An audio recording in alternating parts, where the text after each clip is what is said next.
go to Brian Michael Bendis's forum? Do you ever find your first artist? Do you ever, and so on and so on. So give me a greatest hits here. What if somebody's creating a documentary about Dirk Manning and there's a montage, on the screen of the books that meant the most in terms of propelling his career forward.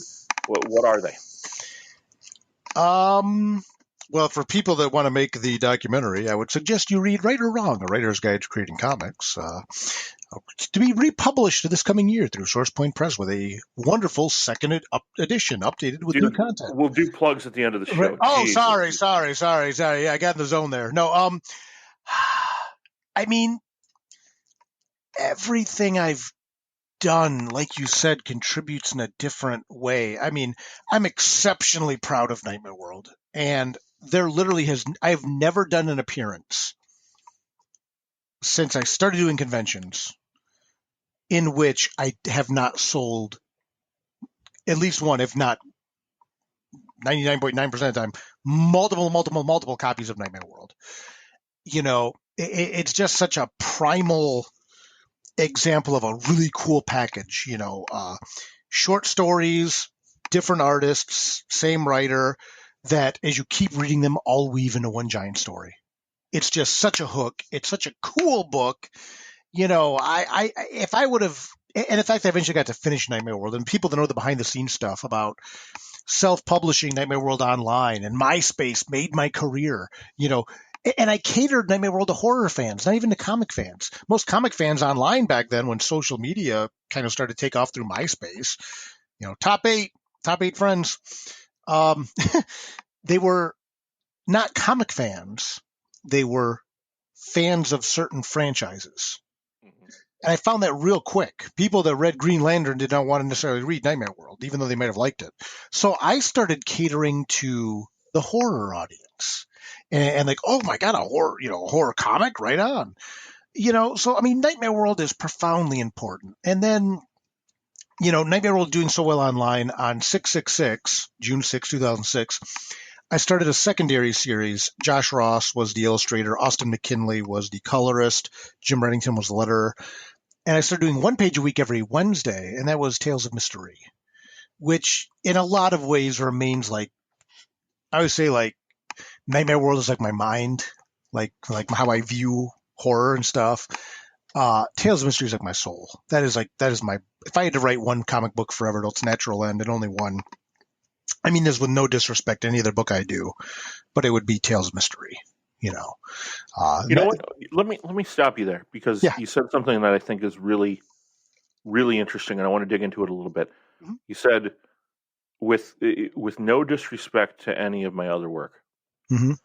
as if your work is alive. Well, everything is somebody's favorite, you know.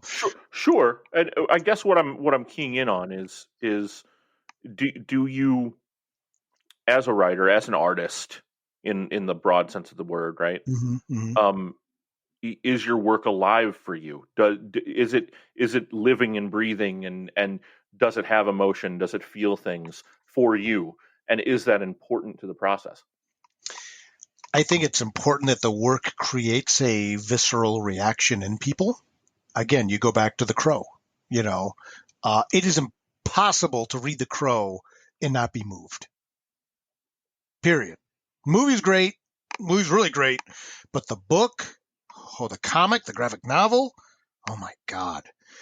And my goal has always been to write things that people will want to revisit. So, is it alive? No. But do I want it to move people? Yes. Everything I do should move people and should create to that, should contribute to that sense of someone else being alive.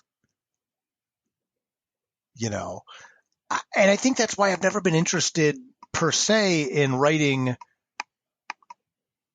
corporate superhero books. I mean, there's been kind of hit and miss opportunities, and I'm not saying if someone didn't want to give me Ghost Rider, Midnight Suns, that I wouldn't have that conversation, you know. Of course. But at the end of the day, you look at guys like Kirkman, for example, or even like Bendis, or Alan Moore, who create, the list goes on and on, who create their own characters to do what they want, to tell the stories without the constrictions, without the confinement of it. So are the books alive? I mean, that's an interesting question. No one's ever asked me in those years. I wouldn't say that the books are alive, but I want them to contribute to the experience of the readers feeling alive and feeling something. Whether that, it's funny. I'm not trying to do a cheap plug here, but I'm going to. Oh God, here we go again. No, I'm kidding. Enjoy. No, this is relevant. This is relevant. If you go to dirkmanning.com and look through my bibliography, which is what I'm doing here when you ask me this question. Yeah. And I look at, like, in 2013, I did a story with Riley Rossmo for the Dias de la Mortis anthology. And Riley, people are finally figuring out how good Riley Rossmo is. He is just incredible. One of my all-time favorite artists. One of my greatest privileges was to get him to do the cover to Tales Mystery Volume 1, 2 of them. But right after that, if not maybe even a smidge above it, was Riley asking me to be one of the 9 writers to contribute a story to Dias de la Mortis, his anthology, which he wanted to do 9 different stories about the Day of the Dead in Mexico. And he had some heavy hitters in that book, and I was, I guess I would argue, one of the most, I don't want to say novice writers at that point because I had written so much, but definitely not the tiered guy, not maybe the recognition of Joe Keating or some of the other Curtis Wiebe, some of the other people he had in the book. But my goal was to come in there and just rock everybody. I wanted to be I'll just say it. I wanted to be the best story in the book. And I look at, like, the story I wrote for Dias de la Mortis, Te Vas, Angels Mio. I think it's one of the best short stories I've ever written. I think it's easily one of the best short stories in the book. No disrespect to my peers, but I'll put my work in that against anybody because it's so emotional. It is such an emotionally investing story, and I would argue that no one could read that story and not feel something. And this is a good place to transition because I feel like that anyone who is good at something, mm-hmm. or particularly good at something, regardless of what it is, writing,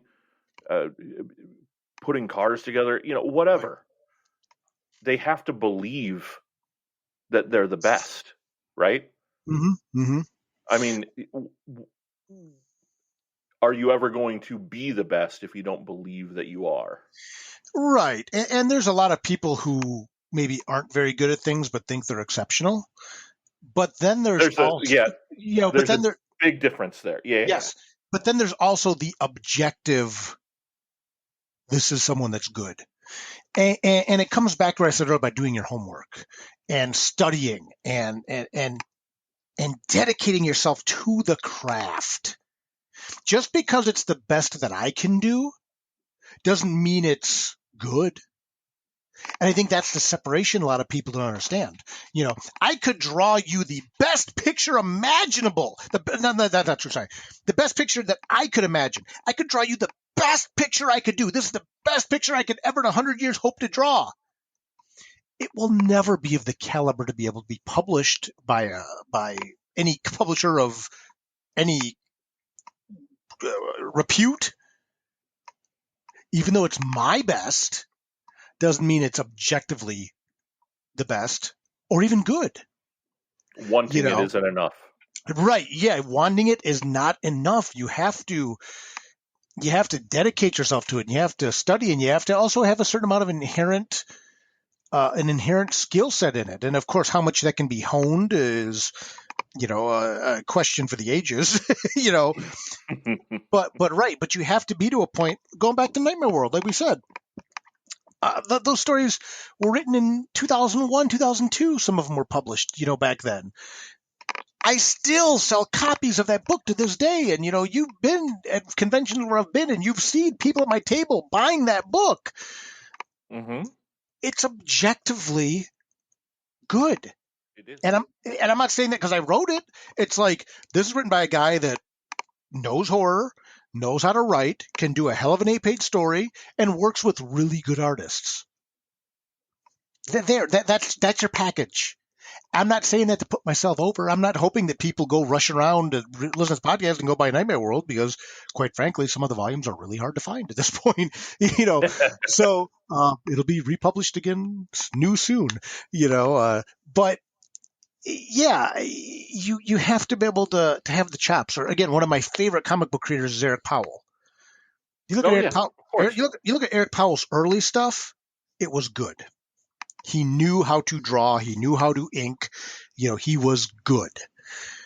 You look at modern stuff he's doing, and he's the Norman Rockwell of weird comics.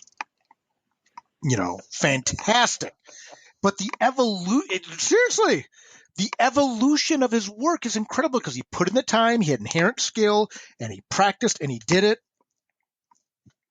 And he went from kind of drawing more on that Wrightson stuff, who, again, was a god of comics, to channeling Norman Rockwell. Really. I mean, so, yeah. But again, it's a funny thing because I think you touched on something interesting, too. Believing you're good. Everyone says you should believe you're good, but a lot of people say that you shouldn't say you're good. Now I'm bragging, or now I'm humble bragging, and it's like, there's just this weird mentality about it. But yeah, you have to be able to stand behind your work. I don't care if you're like you said, building a car, repairing a car, bagging groceries, writing a comic book.